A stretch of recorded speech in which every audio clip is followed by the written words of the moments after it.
mother of Qin Huang. Zhao Ji, Empress of King Zhuangxiang of Qin. Zhao Ji was a tender and lovely woman who underwent 4 stages of womanhood. She was a gentle and beautiful lover to Lu Buwei, a clever and calculating woman to King Yingziku, A patient and sophisticated woman to the poisonous whore, and a charitable and responsible mother to her son, Yingzheng. She was a charitable and responsible mother to her son, Yingzheng. She had no political ambitions, but only wanted to pursue happiness, which was no different from women. Unfortunately, she gave birth to a great emperor. And instead of being happy in life, she became the subject of debate for generations to come. One step to the top. In 361 BC, Qin Shi Huang's grandfather, Duke Zhao of Qin, succeeded to the throne and became king. At that time, there were 7 great powers: Qi, Chu, Wei, Han, Yan, Zhou and Qin, known as the 7 heroes of the warring states. Duke Xiaodong of Qin adopted the Shengyang method of changing laws and gradually became the most powerful state among the 7 states. Zhao was the only one that could compete evenly with Qin among the other 6 states.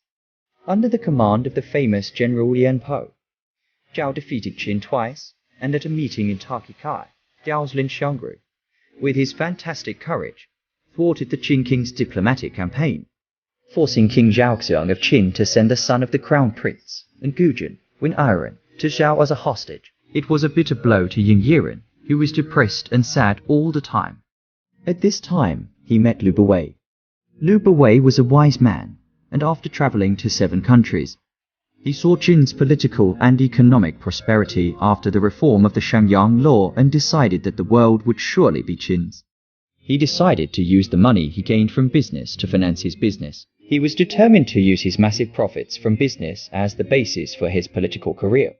At that time, the foreigner was being held as a hostage in the state of Zhao, and he thought that this was a rare opportunity, so he tried every means to befriend the foreigner.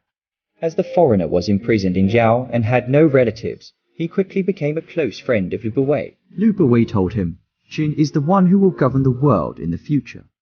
Your father, Ngujin, will soon succeed to the throne, and Mrs. Huang, who is Ngujin's favorite concubine, does not have any children. So if you can win Mrs. Huang's favor as her heir apparent, you may be made the crown prince.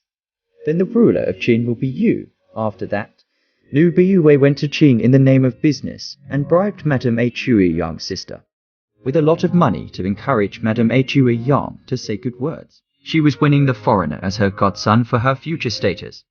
Next, Lu Buwei ransomed a courtesan named Zhao Ji from Handan, the capital of Zhao. Zhao Ji was beautiful and intelligent, so Lu Buwei made love and revealed his intentions to her. Zhao Ji was very ambitious. Lu Buwei wanted her to be the consort of a country, and she was eager to do so, so she obeyed Lu Buwei's manipulation. After Lu Buwei and Zhao Ji made love several times, Zhao Ji became pregnant. Lu Buwei was so happy that he started to work on his next plan. Lu Buwei pays of the guards watching Ying Yiren, invites him to a banquet, and asks Zhao Ji to accompany him. He was in the prime of his youth and saw Zhao Ji's beautiful face, so he could not help thinking that she was the only beauty in the world. After drinking and eating, Lu Buwei ordered a carriage to take Ying Yiren and Zhao Ji back to the pavilion for their wedding. While making love on the pillow, Zhao Ji took the opportunity to say, "If you want to go back to Qin, you still need essential information about Zhao, and I am familiar with many important civil and military officials of Zhao, so I will pay attention to collect it for you." However, Zhao Ji's relationship with Ying Yiren and her spying on him had already alerted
to annex the 6 kingdoms.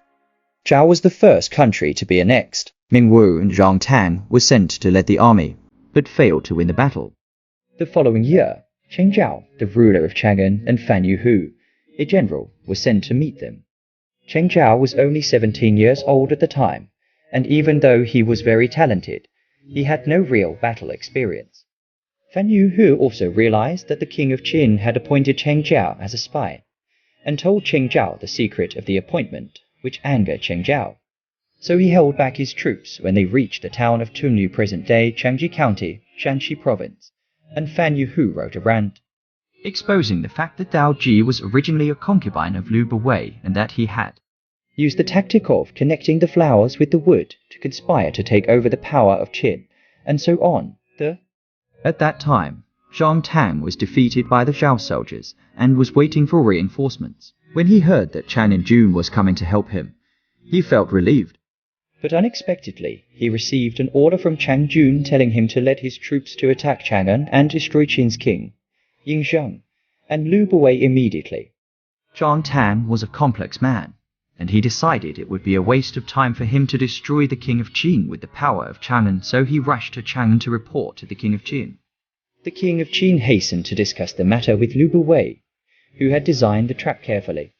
He then sent Wang Jian, a famous general, to conquer Chengjia, but Fan Yuhu was no match for Wang Jian and was outnumbered. At that time, Liu Bei sent a messenger to advise Chen Zhao, saying, "You and the king are brothers and sisters." And the king is open-minded, but he knows that Fan Yuhu has provoked this incident, separating you from the king's brotherhood. And the king is a benevolent king, so how could he bear to harm his brother? You'd better return to Qin honestly, letting go of the ready-made richness of vassalage and worshipping generals to be left in a foreign country to be coldly rejected. This Chen Zhao was only a 17-year-old young man, simple-minded. How do you know this is a fish on the hook conspiracy? Did not Fan Yuhu break the siege to go to the state of Yan? Then, Wang Jian's army put Chen Zhao under house arrest and reported it to the Qin king. Liu Bei decided that Chen Zhao was a rebel and immediately sent the decree of the Qin king to have Chen Zhao executed on the spot. With Chen Zhao removed, Zhao Ji thought she was the birth mother of the king of Qin, so she was overjoyed and reckless. After a few months, she could not stand the loneliness and summoned Liu Bei to the palace to discuss matters of state. The two of them had been married for a long time, so it was a good time for them to renew their relationship. Liu Bei, who was proud of his achievements and the fact that the king of Qin was his son, had no qualms about going in and out of the palace. Zhao Ji and Liu Bei's affair was spread around the palace, especially in Chang'an streets, as a particular news item and was described as ugly and scandalous. At that time, the king of Qin was only a young prince of 14 or 15 years old and did not mind much because he did not understand the details of the story. But when Chen Zhao was killed, and he saw the diatribe written by Fan Yuhu, he became wary of Liu Bei. One day, during the dinner, Empress Dowager Zhao Ji ordered the king of Qin to wait for the banquet. When he was drunk, he couldn't help but say that the purpose of killing Chen Zhao was to consolidate the throne. And then he also talked about the contributions he had made to revitalize the country. The king of Qin, Yingzheng, was horrified by this and thought that the queen mother was not an ordinary woman, and that she was ruthless and could not be taken lightly. From then on, he began to pay attention to her behavior and sent his palace maid to monitor Zhao Ji's daily activities and report to him on time. At this time, Zhao Ji, the Empress Dowager, was well pampered, and in her 30s and 42nd, she was at the peak of her vigor. She was tired of summoning Liu Bei, who felt in danger, and since he was over 50 years old and had limited stamina, he wanted to look for someone to replace him to satisfy Zhao Ji's lust. It so happened that there was a scoundrel named Horish Poison in the city of Shanyang, who did not know shame at all. Liu Bei took him to his residence, plucked out his beard, pretended to be a eunuch, and sent him to serve the Empress Dowager in the palace. When Simone Poison entered the palace to meet Empress Dowager, Zhao Ji immediately dismissed the left and right people and led him to the couch, where Simone Poison was magnificent. Empress Dowager was as happy as if she had won a treasure. From then on, Simone Poison was always there to accompany Empress Dowager all the time. Soon after, Empress Dowager became pregnant, which was not child's play, so she immediately summoned Liu Biwei to the palace to discuss the countermeasures. Liu Biwei said Empress Dowager was not feeling well and wanted to leave Xianyang to recuperate, so that she could be easily disposed of as long as she was far from the palace. Zhao Ji also thought this was a good idea, so she explained it to King Yingzheng, who was already 23 years old. After 10 years of ruling, he had gained a certain degree of competence in military affairs and was tired of consulting his mother. Therefore, when Empress Dowager made such a request, he readily agreed and instructed the chief eunuch and the Minister of the Interior to handle the matter. Failed coup and died of depression. To allow the Empress Dowager to recuperate quietly, King Yingzheng of Qin built another quiet and gorgeous young palace 20 miles northwest of Xianyang, the Empress Dowager's villa in a quiet environment and chic architecture. Zhao Ji was delighted. She brought her attentive courtesans and simony poison to live with her, just like a formal husband and wife, and enjoying themselves from day to day. Soon Empress Dowager Zhao Ji gave birth to a boy. Another 3 years later, Zhao Ji was nearly 50 years old and gave birth to another boy, secretly placed in a farmhouse to raise. Simony Poison saw that Empress Dowager Zhao Ji deeply loved him and gave birth to 2 boys in a row.